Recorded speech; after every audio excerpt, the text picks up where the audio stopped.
not convinced I know how to read. I've just memorized a lot of words. The first rule of Fight Club is you do not talk about Fight Club. True. All life ends in death, which we, as a species, are cursed with knowing, resulting in something. Again, this is really not my field. We missed her on Wednesday, but we get her in on Thursday. Senator Susan Kent. How are you doing? Thank you. I needed you to talk to us today. I am happy to be here, Al. Good to talk to you, and thanks for, understanding about yesterday. Oh, you want to know what I did yesterday real quick?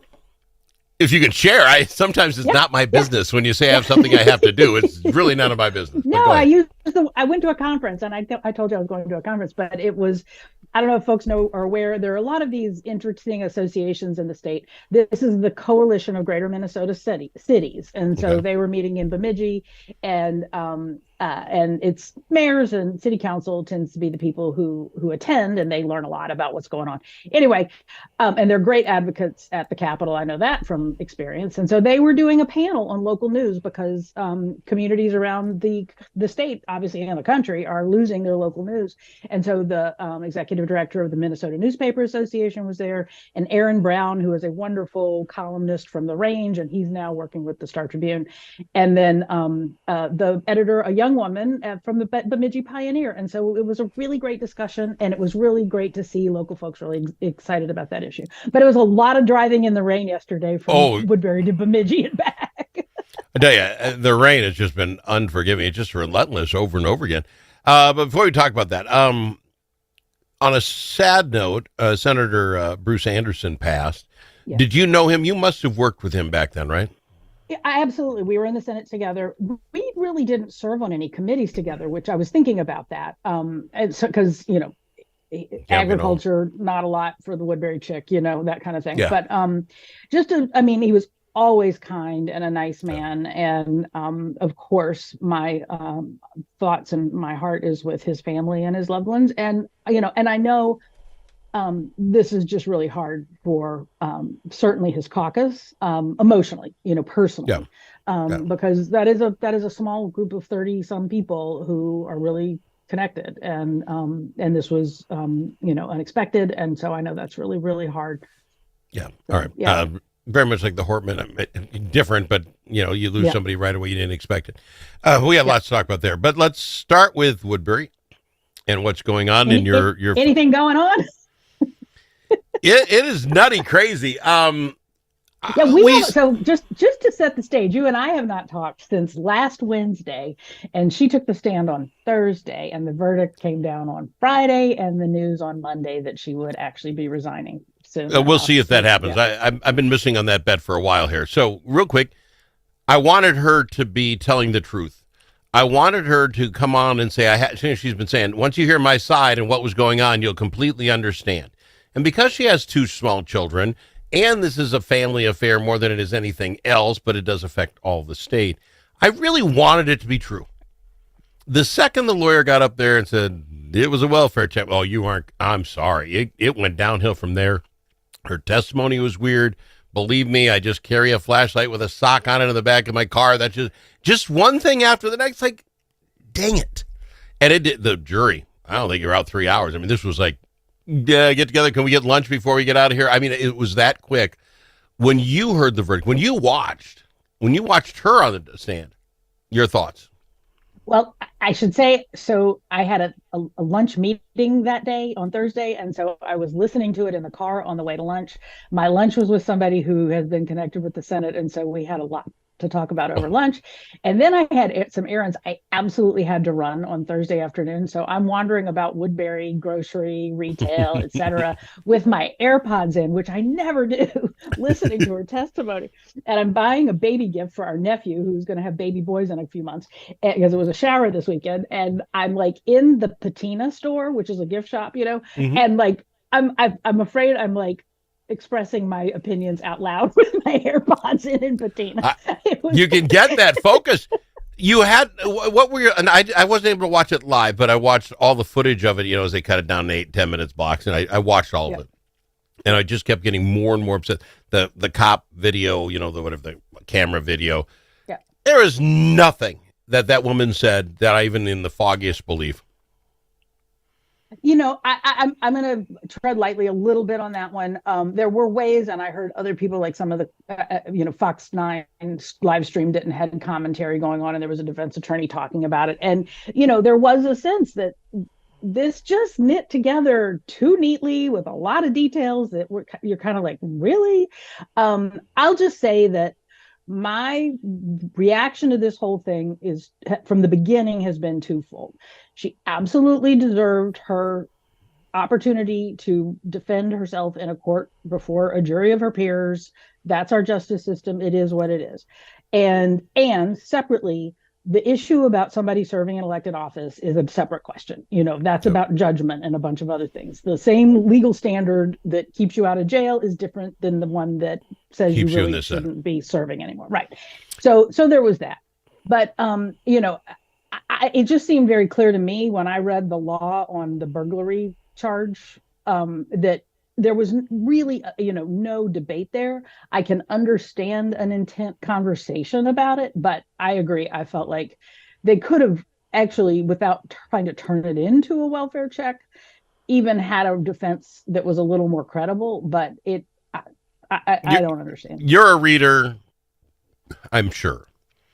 You have dementia in your close circle. I don't want to, share. So you have it in this close circle. Yeah.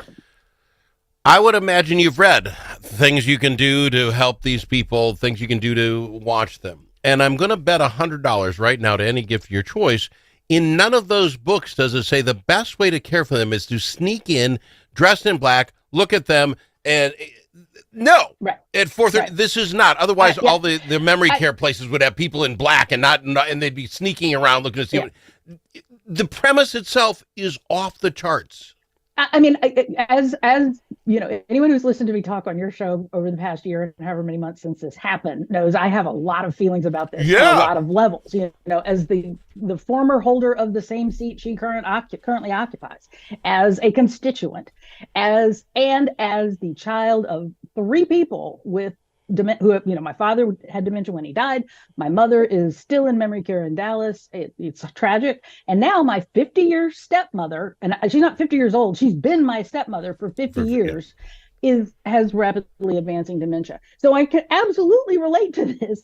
And in a million years, that's part of, I would never do such a thing. And that's part of my anger with this whole thing, because all that will do is upset somebody if she was so concerned about somebody being upset.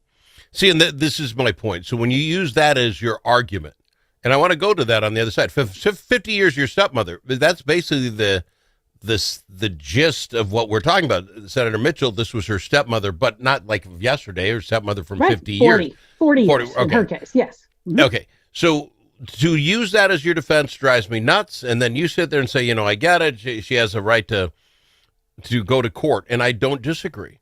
But look back now, and somebody explained to me how the Senate was literally run, and I'm going to say by her because she's the 34th vote, for the better part of 15 months, two sessions, because this is what she was hanging on. And here, that hiding the police video thingy, if that had gotten out like they did with that cop that was on, St. Paul, and it came out the next day, the cop who drugged the guy, the thing. If we got to see that videotape, just because it's public officials doing their public thing, I think the cry to have her be out would have been over the top. When you look at the video, I'm just trying to get my dad's computer, just trying to get this. That's a great question. Yeah, that's a great question. I talk a lot. I stumble on them once in a while. Senator Susan Kent. Talk with her 2 weeks in a row. I'm on a streak, people. Here we go.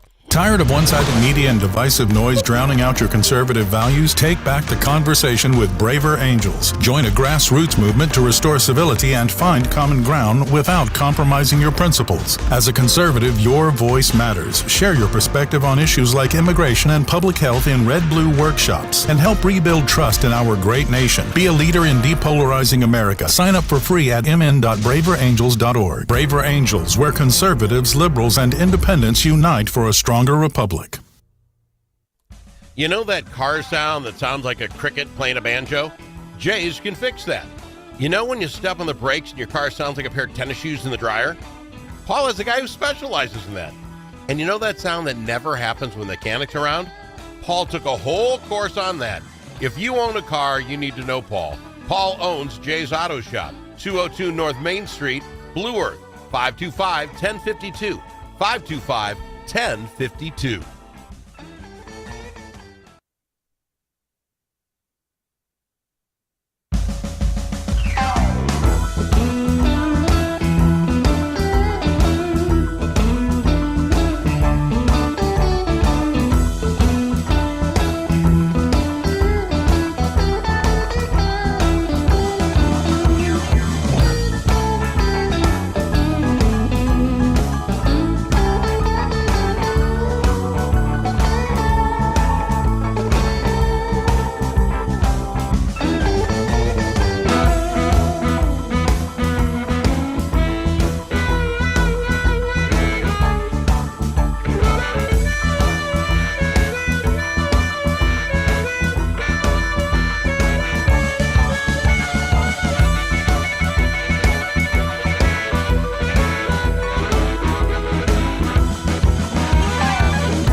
It's nice to know a guy that knows a guy. Al Travis.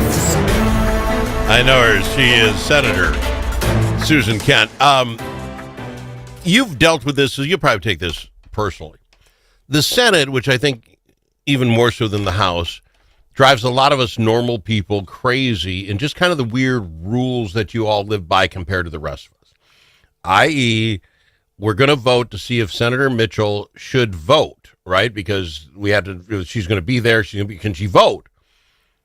Senator Mitchell got to vote, whether she got to vote, and she used a tying vote that let her say she could vote.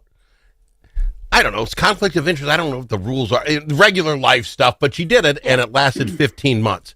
Looking back, not sure that was the right call. Well, I will say that when I was talking, I looked at this again from the perspective as a resident of Woodbury who has the perspective of having represented the community. I will also point out that in a weird fluke of redistricting, which is not gerrymandering in Woodbury, but in Minnesota because of the judicial panel, Woodbury has one state senator. We are the 7th largest city in the state. We only have one state senator. I also represented part of Maplewood, and we had a delegation of 5. Woodbury only has 3, so that's not enough, frankly, for the need for the people and the needs of it. So when the one senator dies or whatever and isn't available to vote anymore, you have no voice for this community in the Minnesota Senate, and you have like the county, like they all have to pick up all the work for, you know, I mean, it's just, it's a bad situation, but it matters because if you can't, that was why I didn't love her being around after what happened. In the perfect world, she would have been resigned or expelled in that moment in a way. But as a resident of this community, I actually knew we needed her there. You've used that before, and now this proves my point, because even back then I'm like, well, what Woodbury deserves is a person of the character of Woodbury. I don't think she had the judgment. I don't know how many off-ramps there are from your place all the way up to Detroit Lakes, how many off-ramps you could have taken and did the right thing. You deserve better, so you take it on the chin, you go, you can't vote, we're going to have a special election, and boom. But in the case of when that happened, and this, again, it's all part of the judgment issue. It never should have happened. I did that math. I literally Google mapped her address to Detroit Lakes that like within days, right? And so I had thought that very thing. At no point in between 1 a.m. and 4:30 a.m. on a dark 94 did the thought of her sons ever cross her mind, or the 80,000 people she represented, or her military career, or whatever, right? Anyway, that aside, when that happens in the last 3 weeks of session, you're damned if you do, damned if you don't, right? See, but I give you the 3 weeks. Hang on a second, but you either, because you cannot have a special election in that time, right? So you were either without a person or you were with the person you got. And to me, it's like it was not great, but it was the lesser of two. You get it, and I give you the 3 weeks. We can't even have a special election. And I called on her to resign. I know you did, but she's not listening because guess what? She's willing to climb into somebody's basement window. This woman's got some judgment issues. Here's the problem. Let me just finish this, because then the issue is the way the Senate rules are set up. That's where. And I agree with you. This has to change, because historically, there's people used to say if she were expelled, she would be the first senator ever expelled. Now, is she the first senator ever to do something worthy of expulsion? No. That's because historically, people had the decency and the shame and the whatever to resign. But now we have created a system in this country where I did terrible things. Go ahead, throw me out, make my day. Right? And that is all levels. And even at this now she's been found guilty of 2 felonies, and we're allowing her to decide when she's done. Well, now she said 2 weeks, and it's a kid thing. No. And the legislature could call a special session and expel her at any time. But they could. If she wouldn't, I mean, I'd be interested to see if she doesn't do this on the time frame that she said she would. And I'm like you. I'll believe it when I see it. But the day after it was done, I believe she'll do it. Monday, I said straight out, there's no way she's going to resign. Why? You've taken it 15 months because you knew what you did. You might have thought you got off, but you'd have a plan B if you didn't. She doesn't need 2 weeks to get her affairs in order. So anyway, why not wait till February? They can't do a dang thing to me until they come to session. You're exactly right. That said, I do believe that things would be put in place to push that faster if that were the case. I think people are taking her and her lawyer at their word with that statement, and now we got a little over a week to go. Yeah. And if that doesn't happen, then we'll see. But fool me once, fool me. The rules have to change, because right now the ethics process can't go forward if somebody has a criminal charge pending against them, because fool me once, shame on me. Fool me twice, shame on I don't know. Fool me once, shame on you. Whatever that thing is.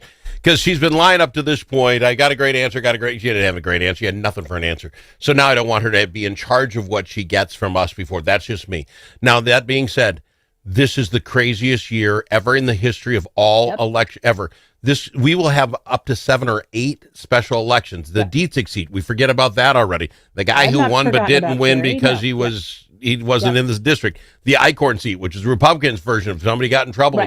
Booted him out. Right. Now you got her seat, you got Anderson's seat, the Fatah thing, if he wins the mayor's seat, Hortman's seat. I mean, Tuesday, it's Taco Tuesday and Vote Tuesday. Get a taco when you vote. We're going every Tuesday with a special election. And to my knowledge, the person who's announced that they will run for the Senate is Amanda Hemmington Yeager, my representative, who would be great. But that would open up another special election. I believe both of your representatives have said they're going to go headed toward it. So in which case you will get a special election. So, I mean, this is cray. Can you even believe this? I don't think the most we ever had was 2 special elections in a year. We could be at 8 this year. And it's a lot. And it is a lot. It is a lot logistically. It is a lot on communities, because special elections are complicated, particularly when you're in a really closely divided legislature like we are in both the House and the Senate. And it's just emotionally, it's a lot. And it's a lot on the legislators, in addition to we're running out of time. Questions that came up out of the Hortman. I need to do this. Can I get you a bunch of my business cards? I'd like you to hand them out, because I presume every state senator on both sides will probably be knocking at your door in that 6-week window. Woodbury is going to become a very expensive, very highly hit. I think the Republicans think they could take that back. What the Republicans always think that they should have the Woodbury seat. I won it 3 times, and the numbers, kept going up. But there are other reasons to think they might not. But as I understand who the candidate will be, he's actually not a bad candidate. So we'll see. Thank you for coming in and doing this with us today, Senator Susan Kent. Love having her on. More after this. If it's your turn to host